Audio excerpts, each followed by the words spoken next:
ప్రభునందు నాకు అత్యంత ప్రియమైనటువంటి వాళ్ళారా, మన ప్రభువును రక్షకునేటువంటి యేసుక్రీస్తు వారి యొక్క శుభనామములు మీ అందరికీ నా హృదయపూర్వకమైన శుభములు వందనములు తెలియజేయుచున్నాను.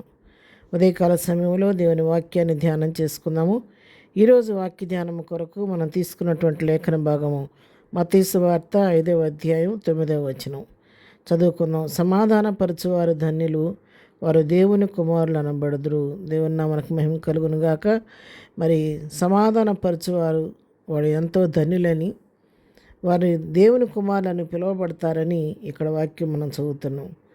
మరి సమాధానపరిచేవారు నిజంగా వారి హృదయాల్లో ఎంతో సంతోషం కలిగి ఉంటారు. ఎందుకంటే ఒక పరిస్థితిలో వాళ్ళు చోటు చేసుకొని సమాధానపరిచినప్పుడు, ఉభయంలో సమాధానపరిచినప్పుడు వారికి కలిగే సంతోషం ఇంత అంత కాదు.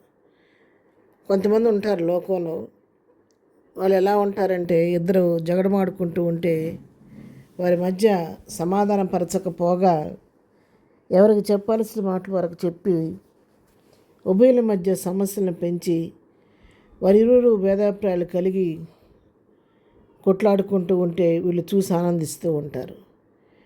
అది తాత్కాలికమైనటువంటి ఆనందమే, కానీ దానివల్ల వాళ్ళకి సంతోషం అనేది ఉండదు. ఒక పక్క పైకి వాళ్ళని చూసి వీళ్ళు సంతోషపడుతున్నప్పటికీ, హృదయంలో ఆనందిస్తున్నప్పటికీ అంతరంగం వాళ్ళ మీద న్యాయారోపణ చేస్తూ ఉంటుంది. నేను చేసింది తప్పు కదా, నేను ఇటు చెప్పటం వల్లనే కదా ఈ సమస్య వచ్చింది అని ఒక పక్క మనస్సాక్షి గద్దింపడ కలుగుతూనే ఉంటుంది అన్నమాట. అయితే ఇక్కడ దేవుని వాక్యం ఈరోజు మనకు చెప్తుంది ఏంటంటే, సమాధానపరచువారు ధన్యులు, వారు దేవుని కుమారులు అనబడతారని.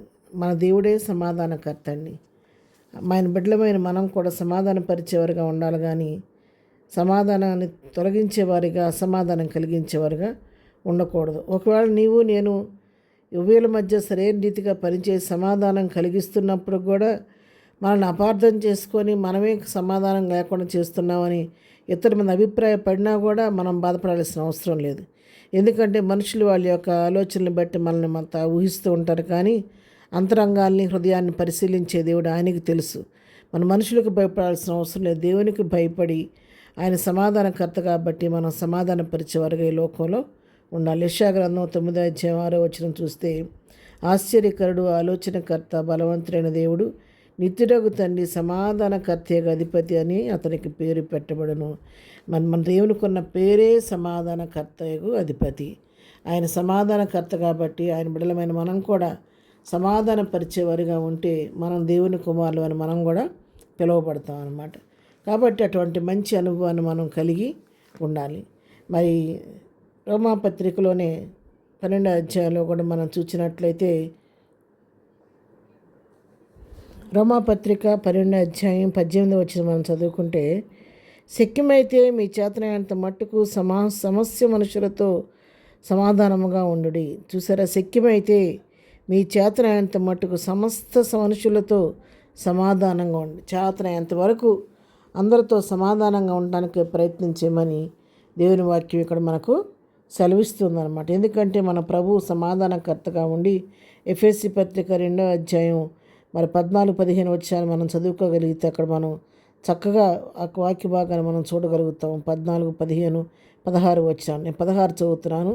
తన సిలువ వలన ఆ ద్వేషమును సంహరించి దాని ద్వారా వీరిద్దరిని ఏకశరీరంగా చేసి దేవునితో సమాధానపరచాలని అలాగూ చేశారు కనుక ఆయనయే మనకు సమాధాన కారకుడై ఉన్నాడు. మన ప్రభువే మనకు సమాధాన కారకుడై ఉన్నాడు. కాబట్టి మనం కూడా సమాధానం పరుస్తూ దేవుని పోలి లోకంలో జీవిస్తూ దేవుని బిడలుగా జీవించాలని ఉదయకాలం దేవుని వాక్యం హెచ్చరిస్తుండగా అలాంటి మంచి లక్షణం కలిగి ప్రభు కృపలో ముందుకు సాగిపోదాం. ప్రార్థన. ప్రేమ కలిగిన తండ్రి, పరిశుద్ధుడా, మా సమాధానకర్తగా అధిపత్యకు దేవా నీకు స్తోత్రాలు. మా సమాధాన కారకుడా నీకు వందనాలయ్యా, నీకు స్తోత్రాలు నాయన. ఉదయకాలం తండ్రి మీ యొక్క వాక్యం వినడానికి మాకు ఇచ్చిన కృపను బట్టి నీకు వందనాలు. ఏదైనా మేము చేస్తున్న పని పాటలు మీరు తోడుకొనండి. మేము వెళుతున్న మార్గాలు నీ కాపుదల దయచేయండి. ఎదురు దీవులతో నింపి నడిపించండి. నీ కలిగిన మంచి మనసు మేము కలిగి మేము కూడా మా జీవితాల్లో సమాధానపరిచేవారిగా ఉండటానికి సహాయం చేయండి. ప్రభా, మరి ఉదయకాల సమయంలో నీకు వాక్యం ఉన్న బిడ్డలందరినీ దీవించండి. వారి అవసరక్కర్లు మీ నామలో తీర్చండి. ఆయన ఎగ్జామ్స్ రాస్తున్న బిడ్డలకి నీ పరలోక జ్ఞానం ఇచ్చి చక్కగా రాసి మంచి విజయాన్ని పొందుకునే కృప దయచేయండి. బర్త్డే, మ్యారేజ్ జరుపుకునే బిడ్డలను దీవించండి. కావలసిన ఆశీర్వాదం దీవెన దయచేయండి. బలహీనలు ముట్టండి, స్వస్థపరచండి. రోగులు ముట్టి బాగు చేయండి. దుఃఖంలో ఉన్నవారిని ఓదార్చండి. ప్రతి వారి అవసరక్కరు మీ నామలో తీర్చమని యేసునామలో ప్రార్థించడి పొందుకొని ఉన్నాము తండ్రి. ఆమెన్. ప్రభు కృప సదాకాలం మనందరికీ తోడయుండి నడిపించును గాక. ఆమెన్.